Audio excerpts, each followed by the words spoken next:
All right, we're live. GM, everybody. Welcome to what's going to be another great DevNTell. So if you didn't know, DevNTell is a 30-minute window for builders to showcase something they're passionate about or been working on in Web3. This can be an awesome project we've been working on, demonstrating unit testing best practices, automation goodies, smart contracts, how to structure a project, etc. Basically, if you've got a passion for something, this is your opportunity to share it with the community. And today I'm ecstatic to have hackathon pros, Umang and Sahil on, who are going to be demonstrating to us one of their many hackathon projects called Safeshift. Welcome, boys. Happy to have you on. Thanks, Jim, Nathan. Thanks for inviting uh, us. it's My a pleasure pleasure. to be here. Yeah, it's a pleasure having Thank you. both of you on. I guess before we get started with the presentation, would you both like to give a brief introduction about yourselves? Sure, Umang, you can start. Okay, so hi guys, my name is Umang, and I build apps, and I'm a mobile developer at LensPlay. So LensPlay is a decentralized video sharing platform, a mobile first application, and we are live on App Store and uh, App Store and Google Play Store with more than 1,000 plus downloads in less than 2 months. And I'm a mobile developer there. I build all the front end stuff and all. So, and I'm really passionate about building projects during and hackathons. And yeah, that's it.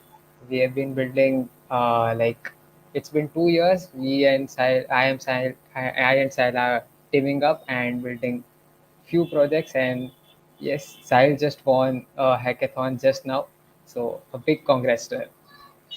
Thanks, Umang. Thanks. So, a short introduction about me. So, I am Sahil, and I'm an hackathon enthusiast. I participate in hackathons a lot. I came into Ethereum ecosystem maybe around one and a half years back because of another friend of ours. And since then, I've like never looked back. Me, Umang, and my other friends, we participate in hackathons regularly. Try to learn something from them, and I've been a full stack Web3 developer. I write smart contracts. I write full stack development. So yeah, that's it about me. Awesome.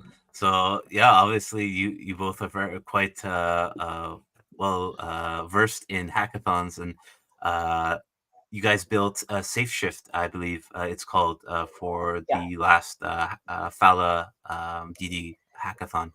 Uh, I guess in the interest of time, let's get right into the meat of the presentation so we can see what's up.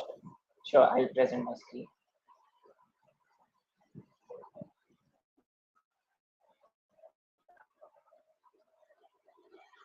So I think it's visible right now. It's coming up. Okay. I think presented.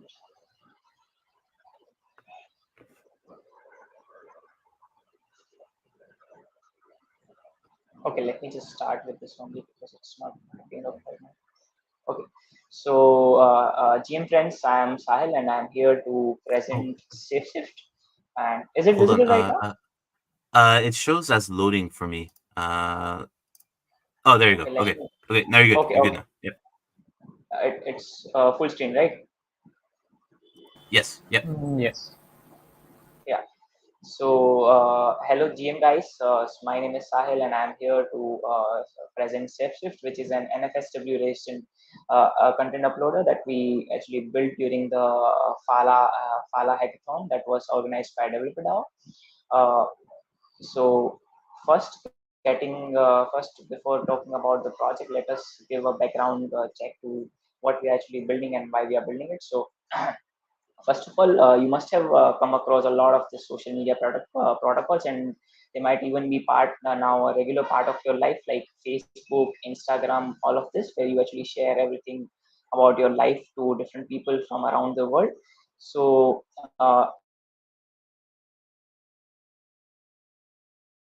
these protocols have actually doing good, but there are certain problems that are associated with them. And is it visible still? Yes. It's Yeah, visible. Yes. yeah, yeah. So there are certain issues that have popped out in the past few years, and content ownership. So basically, content ownership means that whatever content that you upload to the social networks, like videos to YouTube. They are not really owned by you basically, because they are stored on the servers that are owned.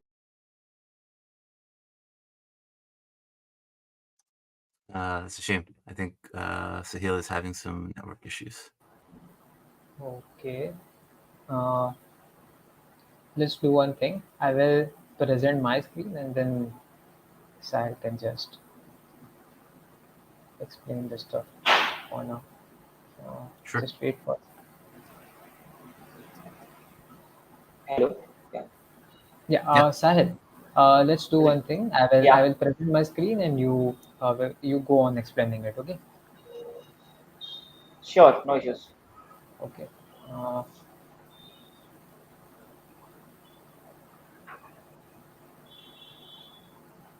is it visible now? Yes. Yeah. Okay. So we go on this screen, right? Okay. First itself. Uh, Yes. I'm not able to watch it. Let me see. So because of the internet, this is good. Like I can see a total blank screen. Okay, I'll just you'll present and I'll recite, like I'll use my own. Okay, it's visible right now to everyone. Yes. Yeah. So the second was interoperability, where this networks were actually communicating with each other. All of them had their own centralized backend that were isolated. Like you might feel that Facebook and Instagram in some ways are connected, basically just because they belong to the same organization. But what about different protocols of different organizations? So that is another big issue.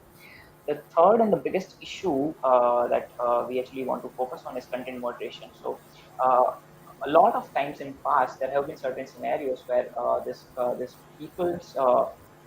people working on this organization try to control the people who use it. Like they actually ban anyone on their own. Like if they find something that's inappropriate to them, they'll try to ban them, and there have been certain scenarios of that in past too. So this is something that's one of the biggest problem. Uh, so then came, you can just go ahead and next slide. Yes. Yeah. So then came decentralized social networks, which actually solved and somehow solved a bunch of all of these problems. Like, for example, Lens and Blue Sky.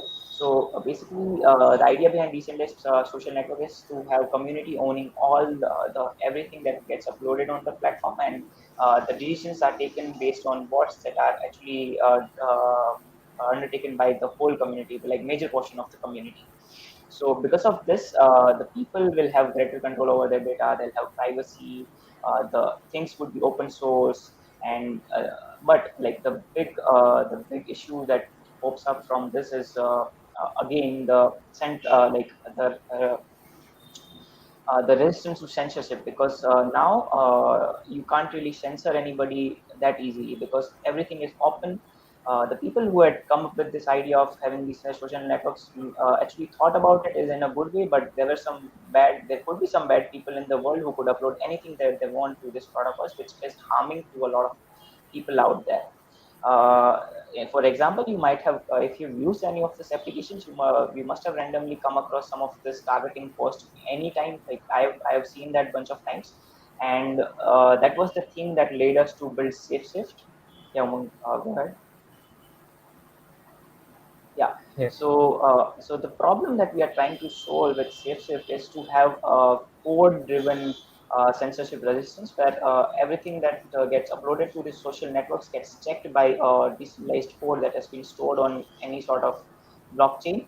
So because of that, everything gets verified, and you have a middle layer where you actually check that everything is safe for the community to watch. Uh, yeah, you can go ahead. So yeah, so with Safeshift, we are actually focusing on a bunch of different things. One is to make sure it's decentralized so that it's verifiable. It's actually it's not really controlled by a single entity. We actually want to make sure that content gets moderated through code rather than through humans. Other than that, we want to make sure that we put a safe and secure community where everybody feels safe to integrate with any of these protocols.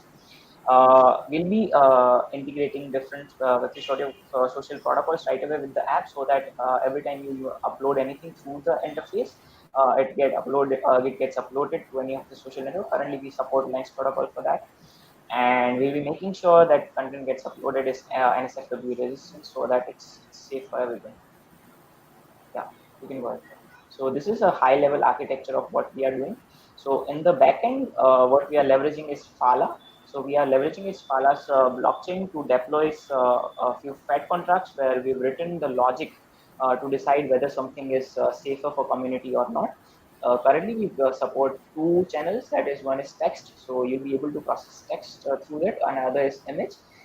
So text basically is pretty simple. So we'll check in the Rust contract itself and the Fat contract itself whether something is NSFW registered or whether it has some sort of explicit element or not. And based on that, we'll warn the user, or otherwise, if it's appropriate, we'll go ahead and upload it to any of the social media. Right now we support Lens, so we'll upload it to Lens. The other thing that we use is image that we have right now that integrated into our interface, where we are actually calling a backend's Node.js server that processes the image using packages like TensorFlow.js, and then uses packages like NSFW.js to train a model and classify that image, that processed image, and based on that gets us a result whether the image is appropriate to upload to any of the social protocols or not. So this is a simple, basically, our architecture of what goes behind the scenes. Yeah, Umar, you can go ahead. So this is a future roadmap. We are looking forward to do a bunch of different changes to our app. First is to have a video support to the platform, so anybody would be able to get the videos and upload it to Lens protocol right now, or maybe to another social protocols itself in the future. Second thing that we are brainstorming on is to get Lens V2 support, because Lens have recently migrated to V2, at least for testnet. They have actually shifted, and the V1 support has ended. Uh, so we are thinking about integrating to that too. And third thing is to have like different social protocols right away through a single interface. So maybe a user can go ahead and choose to upload it to Lens protocol, or maybe he wants to do it to Blue Sky, he can do that too, or maybe it's Farcaster. So anything would be possible right away. Yeah, you can go ahead. So yeah, so we are the two guys behind it. I'm Sahil, and as you saw, like Umang, we are the two guys building it. We built this project during the Phala and Developer DAO hackathon. This was actually my second hackathon in Developer DAO, and we managed to win it. Thankful to the whole team behind organizing it. And these are the bunch of links that you can try it out to use the app. We have a GitHub repo if you can open that, Umang. Yeah, the GitHub repo. Okay. You can click on that and open. Yeah. So basically, if you are an open source enthusiast or you want to contribute to this project, you can directly go to this link and start contributing. If you see any issues or any sort of change you want to make, so we've got this. The front end interface is hosted over here. If you can scroll, Umang, I can show them the. Yeah, scroll to the bottom most. Yeah. So there are two other repos which we are using: the backend repo to process the images, as well as the FAT contract that we are using to actually process this logic off chain. Yeah. Okay. So that is it. Now, if you can, Umang, you can present the demo of the website. Sure. So am I audible, right? Yeah. Okay. So this is the platform that we have built. So just to, as Sahil said, just to get things started, I will connect my wallet first. So on clicking here, I will just connect my Rainbow wallet.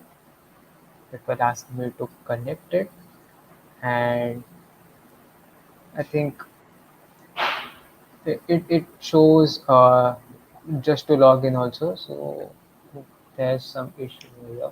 Okay. So we have entered the main screen here. So what you can actually do is you can just directly post the text directly on the Lens protocol. But if some explicit content is there in your text, so it will not allow me to just simply post it, because we are running some algorithms to like avoid it off chain. So for example, I am typing,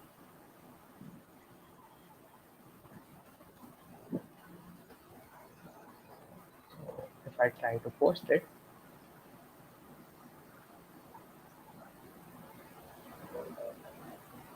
Okay, see, I'm getting a toast here, which says that this content is explicit.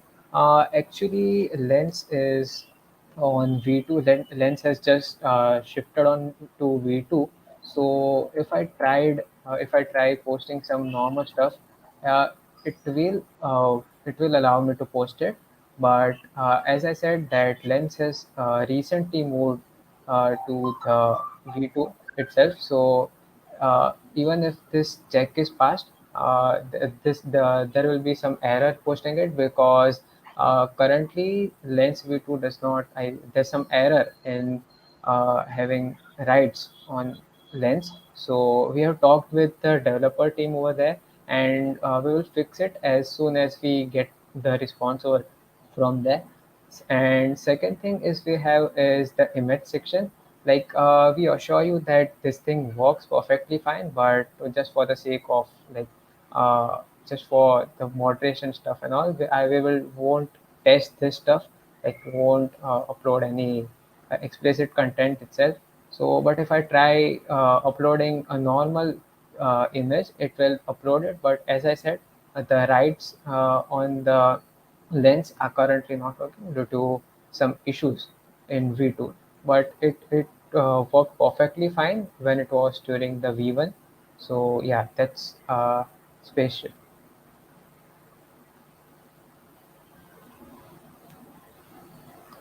Uh, Awesome. And uh, unfortunately, Sahil, I think, has network issues and dropped off again. But um, oh, okay, just a second. uh, Just a second. sure. I will text him.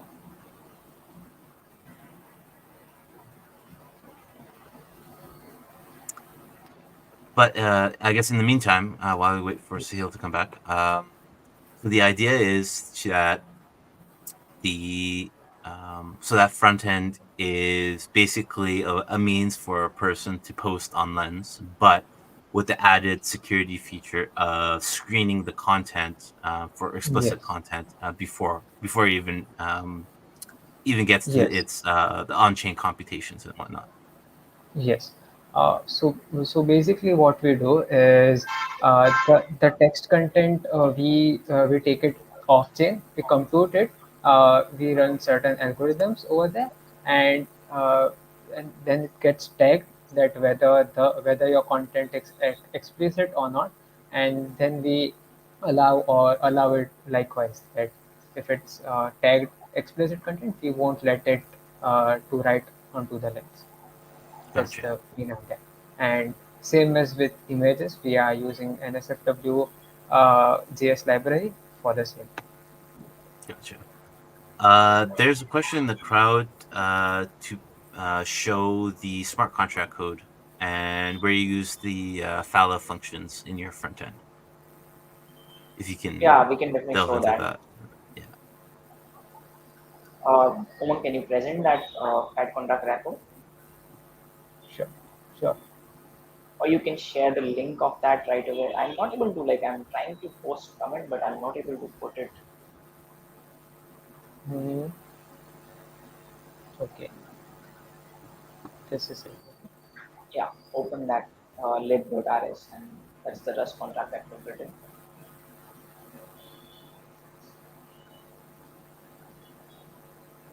So yeah, now if you can share the link of this right away into the chat box, because I'm not able to do that from my end. Yeah, I'm sharing it right now. Yeah. Uh,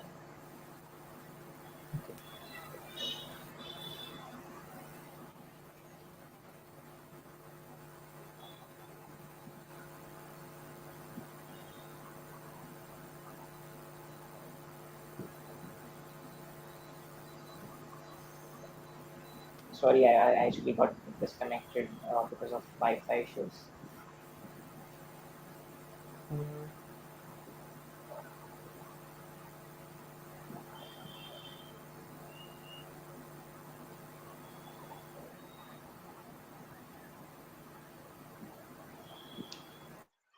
I actually send it on the chat, so No, you but can it's just failing because of your music.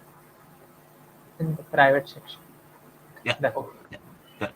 Good. This is not the repo link that is asked. I have Oh, sent I you see. in the private Got it. chat. So So this is for the Rust this is contract for the that is front end, failing. and Okay. Got it.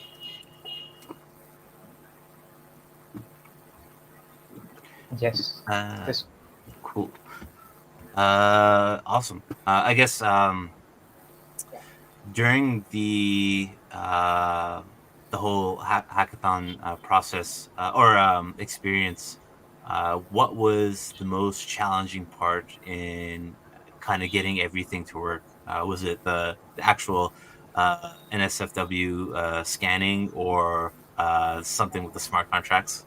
Anything you can recall? Yeah, actually, the most toughest part was to learn about like we weren't really much familiar with Phala at that time, so we put some efforts to learn. We read their docs and we got a way to deploy a contract. So we weren't able to deploy it right away to that blockchain, but we reached out to few folks and they were very helpful. So after that, we managed to put it on the chain, and yeah, we were able to call it. So there were two options that we can have. Either we could have wrote a Solidity smart contract that listened that Rust smart contract that was deployed to Phala blockchain, but instead of that, because of optimization issues, we actually thought about directly calling it through an JS SDK. So basically, we use that in the front end itself. Gotcha. Gotcha. Yeah, Yeah. It sounds like you guys had a great learning experience through all of that. yeah. Uh, yes, So yes. we like one like while building LensPlay, we actually came across a lot of this content. Like if you use LensPlay, you go to some specific trending section, you can see that there are certain videos that could be explicit that couldn't be safer for like anybody to see. So because of that, we actually thought about building this, and like it isn't still totally complete, but we'll be looking forward to improving it after this. Yeah, I gotcha. can see a new question I'm asking. Yes. Nitin is asking about the Lens API with the Phala functions and how you use those on the front end. Okay, okay. So we Maybe you weren't can really deep dive a using, little bit. yeah. Yeah. So we weren't using their the three deployed Oracle that they had in the docs. We actually deployed our own Oracle and then used the TSSDK to call it from our front end. If you want, we can show that right away. But it would be in this repo itself. In the front end repo, we are using the TSSDK of Phala, and we are basically calling our own Oracle, and that is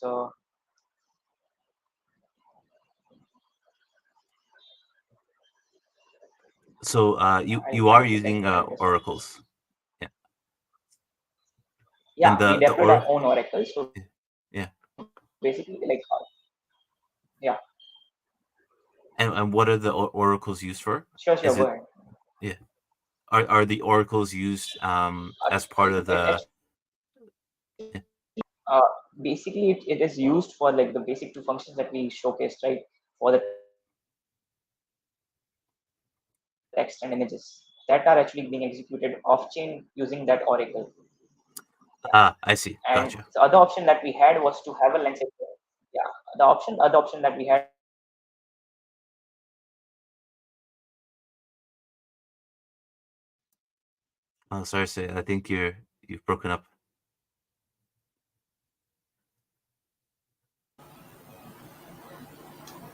Let's Yes, wait for a minute. we have a frozen Sahil. Yes.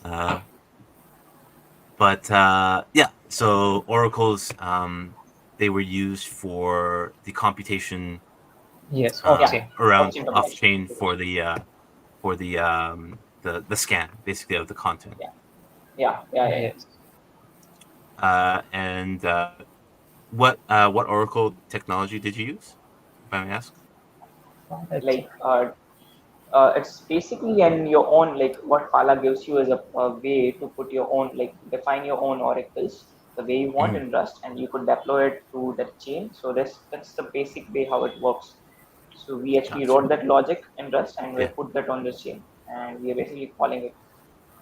Cool. We could actually use it as a middle layer for another source too, if you want to have some sort of, let's say, a solidity data source, like a blockchain source, or maybe a web2 source, like we've used our backend servers, right? So we are basically calling our backend servers for the image processing. We are calling them, we are making an http request off chain from that fat contract, that is, you could term it as an oracle too, and that is basically doing this stuff. So yeah. Cool. And do you think that'll work well for the eventual video processing as well, or do you think that's Yeah, more intensive? Yeah. So yeah, because it was resource intensive, that is why we had to move it to like a centralized backend source. But because the transactions still are happening off chain, but eventually the computation is happening on our servers, the large part of the computation, but the result is getting noticed into the chain itself. That is why it actually makes it for the whole platform being decentralized. So the plan is to actually integrate different libraries to process the videos into, like, divide it into different frames and click like capture images from them, and then process those images again using NSFWJS only, and then we'll be able to flag whether a video is explicit or not. Cool.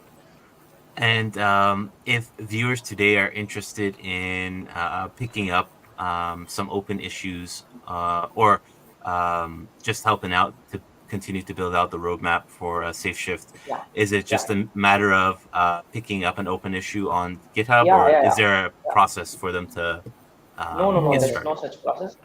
It's pretty You simple. can You just reach need to out open an any issue out of to our official repo.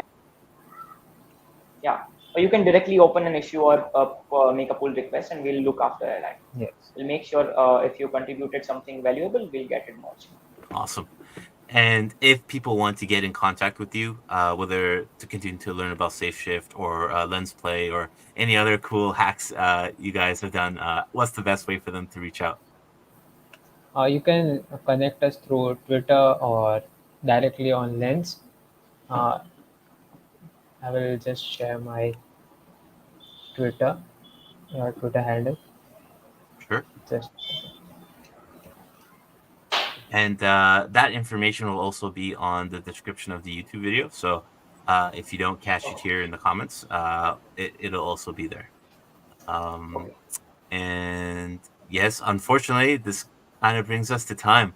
But yeah, just want to thank you both, Umang and Sahil, for coming on a busy day. I know you guys had a busy day today, and showing us your awesome hack.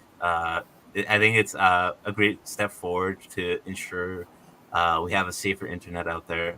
So thank you so much for kind of bringing this to light. Yeah. Thanks, Nav, for inviting thanks, us, thanks for having and us. thanks for all the people for coming in. And, yeah, Yes, 100%. And for we all the people that did come out today, I want to share the QR code. Sorry, Sahil, for covering your face there. no issues, But no issues. the QR code for claiming your NFT for being a attendee today on DevNTell. So what you want to do is grab your regular QR code scanner, scan this code, and you'll have an hour and a half from now to be able to claim your NFT for being an attendee today. So again, you'll want to grab your regular QR code scanner, scan this code, fill out the form, and you will be airdropped a NFT over the next couple of days for being a attendee. And with that, I just want to wish everybody a very happy Friday, a happy weekend, and that will catch you back here next week. Thanks, All right, gang. guys. Yes. Yeah. All the best. Cheers.